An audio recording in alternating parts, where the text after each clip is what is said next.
2019 चुनाव के पहले बालाकोट करवाने वाली भाजपा 2019 के पहले दंगे करवा सकती है। काटजू। नमस्कार, एक बार फिर से आपका बोलता हिंदुस्तान में स्वागत है। मैं हूं गौरी। सुप्रीम कोर्ट के पूर्व जज मार्कंडेय काटजू एक बार फिर सुर्खियों में हैं। मार्कंडेय काटजू पहले से ही अपने विवादित बयानों के लिए जाने जाते हैं।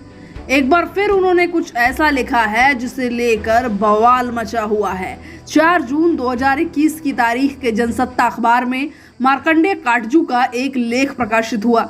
इस लेख में उन्होंने लिखा है कि टीवी पत्रकार ये अनुमान लगा रहे हैं कि भाजपा की लोकप्रियता कम हुई है और इसका कारण है कोरोना महामारी और बेरोजगारी जैसे मुद्दे। इन्हीं मुद्दों की वजह से भाजपा का जनाधार कमजोर हुआ है। ये पत्रकार फरवरी 2022 में होने वाले उत्तर प्रदेश चुनाव के बारे में अटकलें लगा रहे हैं कि आने वाले चुनाव में भाजपा की दुर्दशा होगी। काटजू ने आगे अपने लेख में लिखा है कि इसका असर उत्तर प्रदेश में पिछले महीने हुए पंचायत चुनाव में भी देखा गया है, लेकिन अभी भी चुनाव में 8 महीने का वक्त है।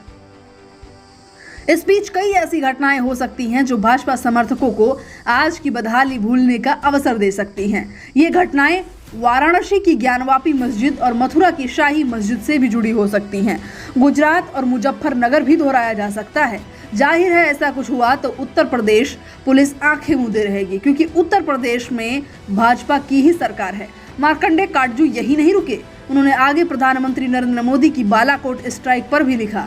अपनी गिरती लोकप्रियता के मद्देनजर 2019 के लोकसभा चुनाव के पूर्व बालाकोट पर हमला भी कुछ ऐसा ही कदम था। उसके बाद कहा गया कि हमने घर में घुसकर मारा है। इस पर भारत के नागरिकों ने खूब तालियां बजाई थी। मार्कंडेय काटजू से बालाकोट एयर स्ट्राइक के बाद सीधे देश की 90% जनता को घेरते हुए कहा कि मैंने कई बार कहा है कि भारत के 90% लोग बेवकूफ और भावुक होते हैं, ना कि समझदार। इसीलिए उन्हें बेहद आसानी से झांसा दिया जा सकता है।